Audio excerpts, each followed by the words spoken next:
Okay, so I can try recording this. Hopefully this works out. Listen, man, I hope you're doing well. I wanted to teach you a little bit just kind of about some chord inversions and kind of like what I'm learning, what I'm kind of teaching myself, and hopefully I can pass on some of that knowledge to you, okay? Um, if you take a look here in the very bottom, you'll see our little keyboard. If I go ahead and just like depress a key here, for example, right, you'll see that basically here's our F right here. You'll see that it's going to be depressing. Right, so now here we're playing our F major. You'll see that our keys are being depressed. Okay, so just go ahead and just kind of follow along with that. I may get a little lost in the sauce here, but if you have any questions, just kind of refer back to this video. Then, of course, you have my number, so just shoot me a text. As we continue to evolve as musicians, I think one of the things that we need to work on, and when I say we, I primarily mean one of the things I need to work on is I need to work on actually like tying all my music together, making it sound musically not separated. And one of the ways we can do that is by doing chord inversion. Chord inversions are basically a fancy way of playing the exact same chord, except you're playing it differently. Okay, I'm going to show you. Here, I've created an example in the key of F major, which is just this key right here.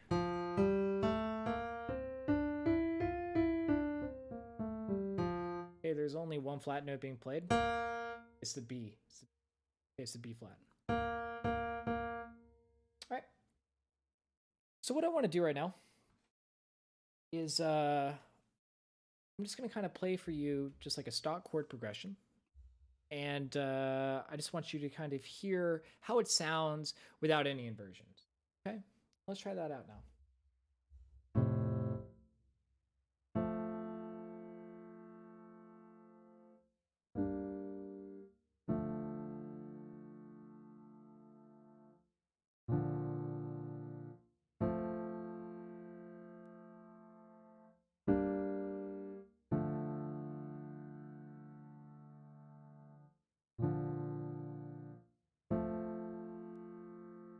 It sounds fine.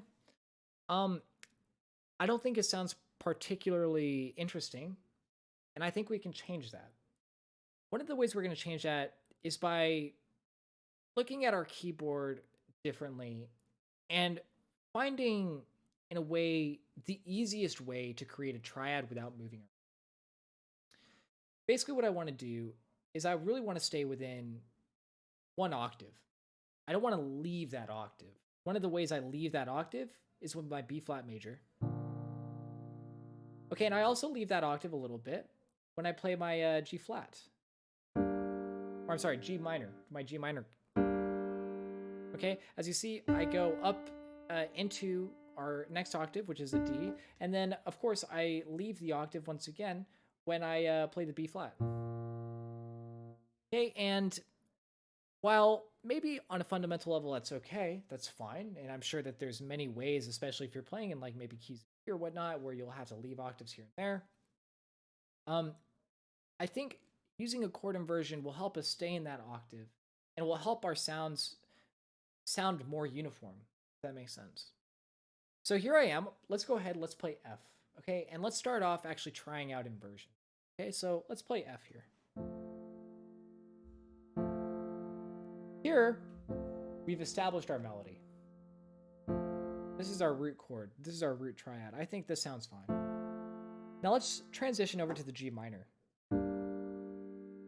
Okay, let's dissect this a little bit, okay? As we see here, we're playing a G, we're playing a B flat, and we're playing a D. Now, how do we keep this triad within the same octave? What's the one note that is out of place here? If you guess the D, it would be correct. Okay, so where within our octave do we have another D? Well, here we go. Okay, so we know that a G minor is composed of a G, a B flat, and a D. So let's just bring down our D down an octave. And then let's play a G and a B flat.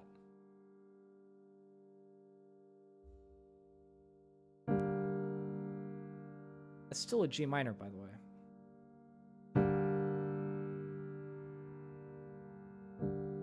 This is what's known as a chord inversion.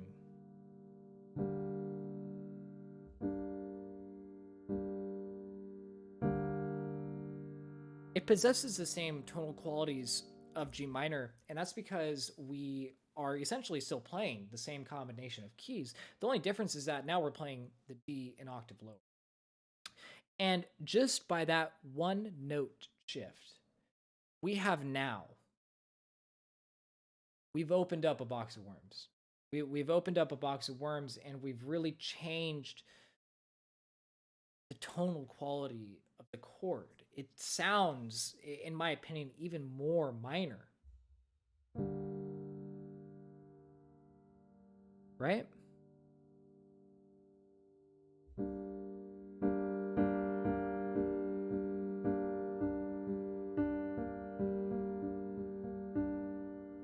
Let's play the G minor second inversion.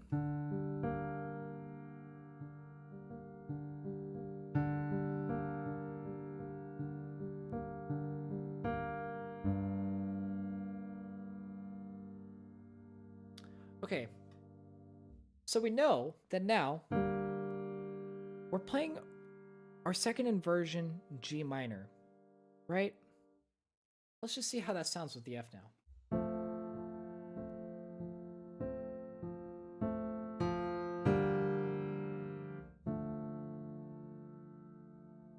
It's also extremely easy because we inverted our chord and we're still playing within like the same like hand space to go from our G minor second inversion down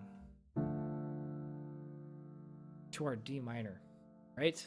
Because all we're doing is we're just moving down half a step on our 3 and 5 fingers, right?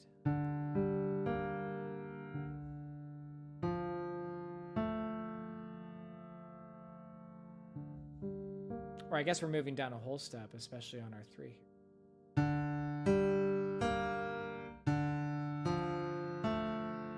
And from there, from this G minor, we've now transitioned down into the D minor with relative ease, okay?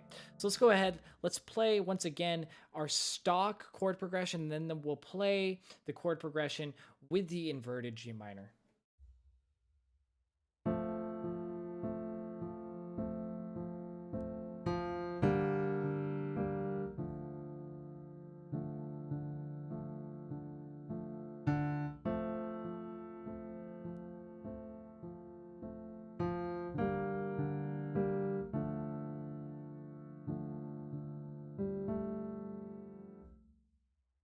Beautiful.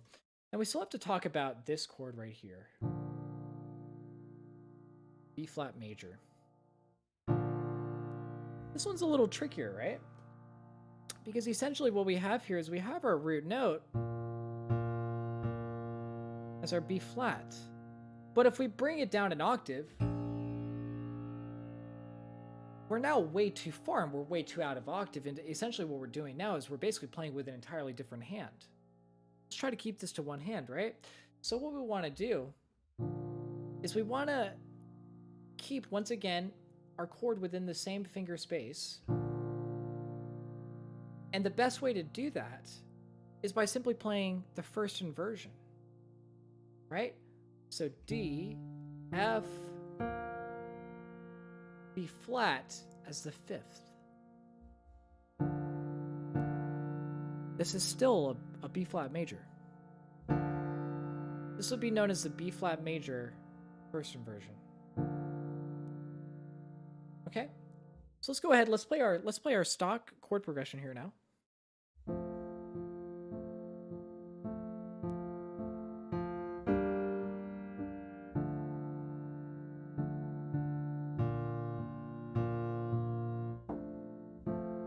Okay, now let's play it with our chord inversions.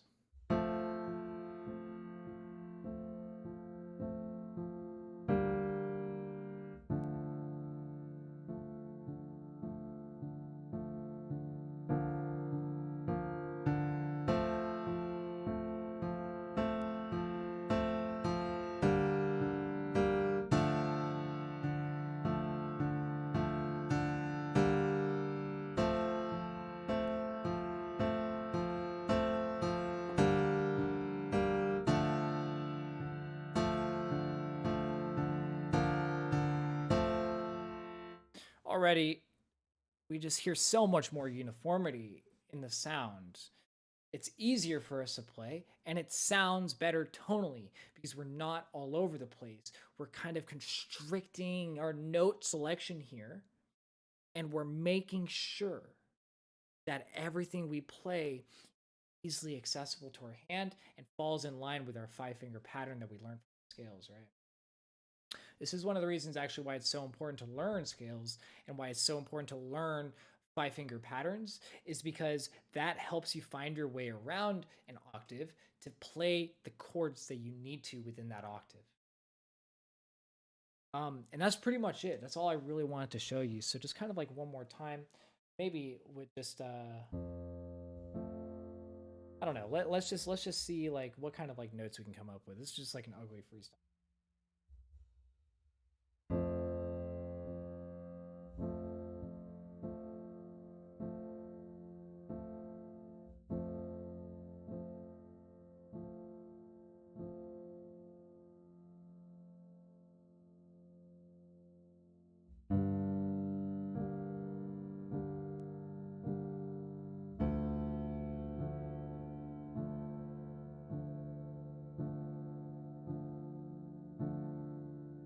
F.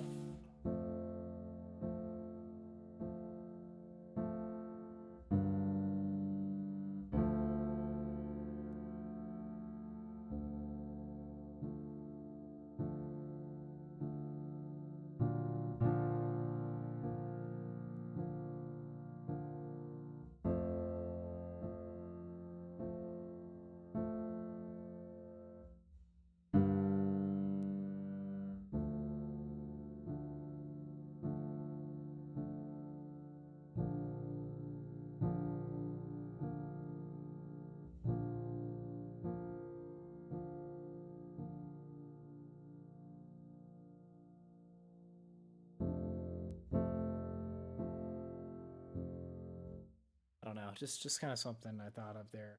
Essentially, what we're playing as a bass is we're only really playing the root notes. So I'm actually, while my chord inversions are happening on the right hand, what I want to do is with my bass, I want to keep my root notes the same.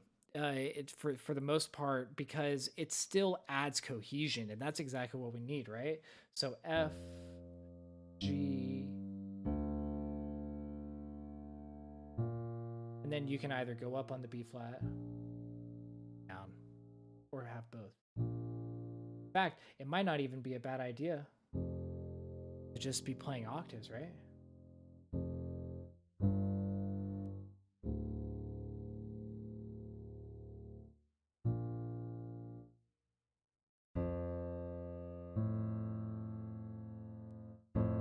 Also, you could just play thirds here as well.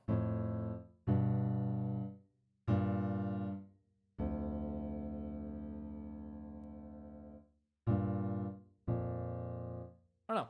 Something to consider. Anyways, man, that's all I really have to show you. If you have any questions, just feel free to shoot me a text and anyways, man, peace out, and I'll catch you later.